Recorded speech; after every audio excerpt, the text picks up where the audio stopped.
नमस्कार दोस्तों, आज के इस वीडियो में हम बात करेंगे भगवान श्री राम की। रामायण और रामचरितमानस हमारे पवित्र ग्रंथ हैं। तुलसीदास जी ने श्री राम को ईश्वर मानकर रामचरितमानस की रचना की है, किंतु आदि कवि वाल्मीकि ने अपने रामायण में श्री राम को मनुष्य ही माना है। तुलसीदास जी ने रामचरितमानस को राम के राज्याभिषेक के बाद समाप्त कर दिया है। वहीं आदि कवि श्री वाल्मीकि ने अपने रामायण में कथा को आगे श्री राम के महाप्रलय तक वर्णित किया है। महाराजा दशरथ ने पुत्र प्राप्ति हेतु यज्ञ आरंभ करने की ठानी। महाराज की आज्ञा अनुसार श्याम कर्ण घोड़ा चतुरांगनी सेना के साथ छुड़वा दिया गया।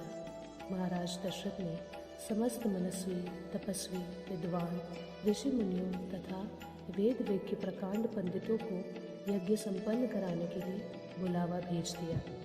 निश्चित समय आने पर समस्त अभ्यागतों के साथ महाराज दशरथ ने गुरु वशिष्ठ जी तथा अपने परम मित्र अंग देश के अधिपति लोकपात के जामता रिंग ऋषि को लेकर यज्ञ मंडप में पधारे।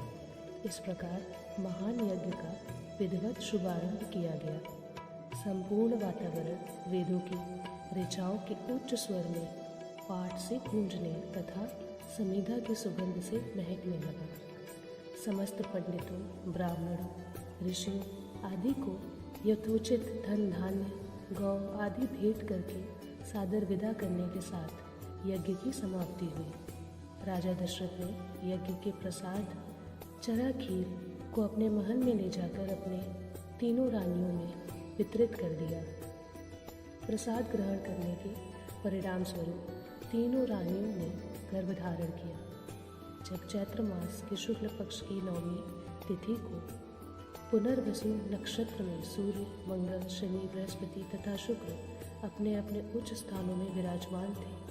कर्क लगन का उदय होते ही महाराज दशरथ की बड़ी रानी कौशल्या के गर्भ से एक शिशु का जन्म हुआ, जो कि नीलवर्ण चुंबकीय आकर्षण वाले अत्यंत तेजोमय, परम कांतिवान तथा अत्यंत सुंदर था। उस शिशु को देखने वाले देखते रह जाते थे। इसके पश्चात शुभ नक्षत्रों और शुभ घड़ी में महारानी कैकेयी के एक तथा तीसरी रानी सुमित्रा के 2 तेजस्वी पुत्रों को जन्म हुआ।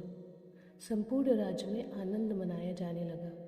महाराजा के 4 पुत्रों के जन्म के उल्लास में गंधर्व गान करने लगे और अप्सराएं नृत्य करने लगी। देवता अपने विमानों में बैठकर पुष्प वर्षा करने लगे। महाराज ने उन्मुक्त हंस के राजद्वार पर आए भाट, चारण तथा आशीर्वाद देने वाले ब्राह्मणों और याचकों को दान दक्षिणा दी।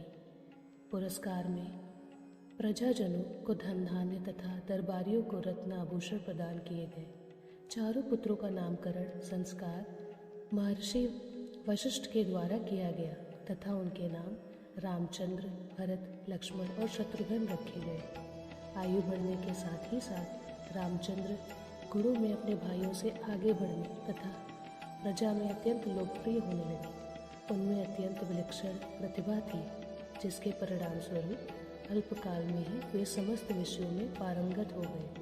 उन्हें सभी प्रकार के अस्त्र शस्त्रों को चलाने तथा हाथी, घोड़े एवं सभी प्रकार के वाहनों की सवारी में उन्हें असाधारण निपुणता प्राप्त हो गई।